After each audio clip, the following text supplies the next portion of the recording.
The rumble of roaring engines echoed through the neighborhood, drowning out the peaceful afternoon hum. A gang of thrill-seeking bikers sped recklessly through the streets, stopping abruptly in front of a small, cluttered mechanic shop. Inside, Joe, a burly mechanic with grease-stained hands and a reputation for being patient and kind, worked diligently on an old car. To the bikers, though, he was just the fat mechanic, an easy target for their antics. What started as taunting soon escalated.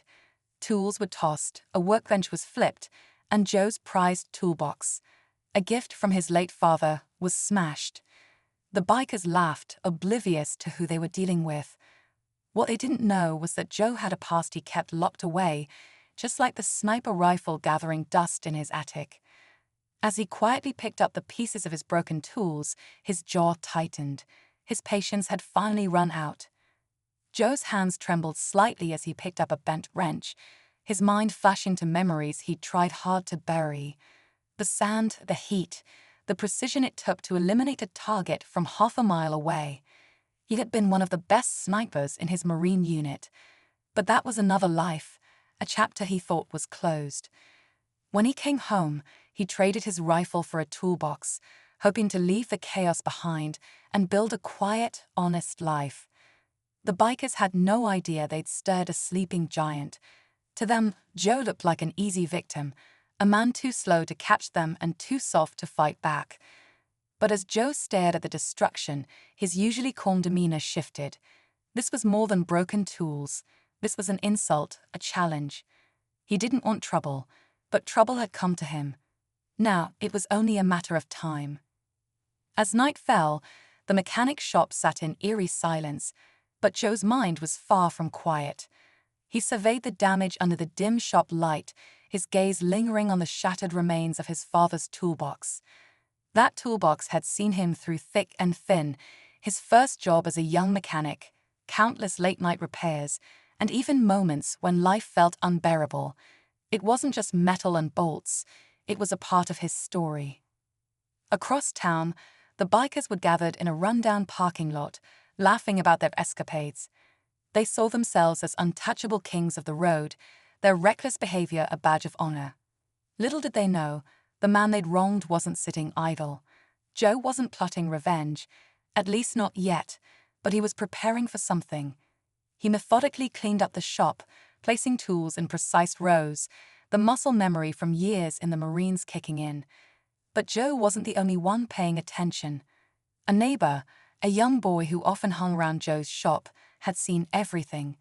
He carried a quiet admiration for the mechanic, and the sight of the biker's disrespect had shaken him.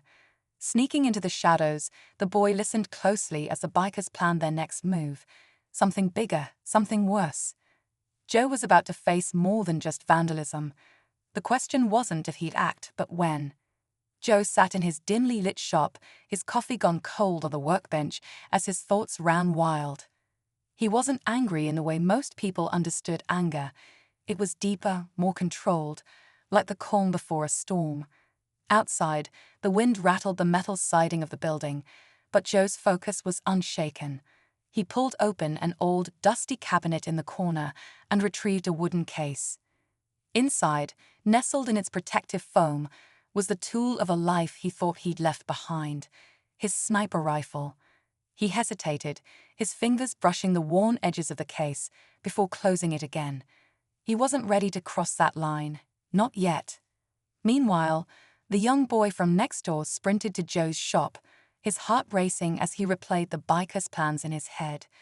Knocking furiously on the door, he breathlessly spilled everything. The bikers were planning to return tonight to teach the old man a lesson. Joe's jaw clenched as he listened, a storm brewing behind his eyes. Across town, the bikers were gearing up, revving their engines and bragging about the chaos they'd cause. For them, it was just another thrill, another story to laugh about later. But as they rode toward the mechanic's shop, they had no idea what, or who, was waiting for them. Joe stood in the shadows of his shop, the flicker of a single light behind him casting his silhouette. His hands were steady, his mind clear. They thought they were coming for easy prey, but as the bikers rolled up, Laughing and revving their engines, something shifted. A black car parked further down the street suddenly turned on its lights, idling for a moment before creeping closer. Joe narrowed his eyes. That wasn't part of the plan. As the car's window rolled down, the outline of a figure holding a phone became clear. Someone was filming. The bikers hesitated for a moment, but soon dismissed it, shouting their taunts and kicking at the shop's door. One of them threw a metal pipe against the wall, the clang echoing into the night. But inside, Joe stayed hidden, his eyes flicking between the bikers and the unknown car. Whoever was watching wasn't here by accident. The tension thickened when the boy, against Joe's stern warning, appeared behind the fence, clutching a stick as if he could somehow help. Joe's heart sank. The stakes weren't just about him anymore. The bikers laughed, oblivious to the layers of danger building around them, as the camera's light continued to glow in the distance. Every second felt like a countdown to an inevitable eruption, but Joe knew one thing for certain: when it came, he'd be ready. As the bikers started pounding harder on the garage door, the chain Joe had set in place groaned loudly, holding firm against their attempts to break in. From his hidden vantage point inside the shop, Joe took a deep breath and flipped a switch. Outside, blinding floodlights snapped on, washing the entire scene in stark brightness. The sudden glare startled the bikers, forcing them to shield their eyes and stumble back. Stepping into the light, Joe finally revealed himself, his shadow stretching tall and steady against the walls. He wasn't holding a weapon. He didn't need to. His commanding presence, the precise confidence in his every move, stopped the bikers in their tracks.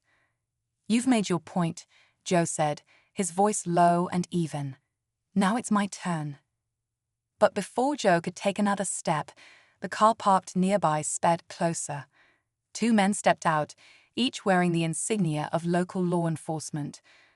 "We've been watching these guys for weeks," one officer said, gesturing toward the bikers. "Thanks for luring them out." Joe raised an eyebrow, caught off guard. It turned out that the boy, worried for Joe's safety, had quietly called the police when he overheard the bikers' plans. The bikers, suddenly cornered, dropped their bravado as officers moved in. One tried to run, but Joe, quicker than anyone anticipated, sidestepped and swept a leg out, sending him sprawling to the ground. It was over in seconds. As the bikers were cuffed and loaded into the patrol car, Joe turned to the boy, who was peeking nervously from behind the fence. "Good instincts," Joe said with a small smile. "But next time, let me know first." The boy grinned sheepishly, while Joe took one last look at the now quiet street. The chaos had ended, but something lingered, an understanding that sometimes the quiet ones have the loudest stories to tell. As the patrol cars disappeared into the night, silence fell over the shop once again.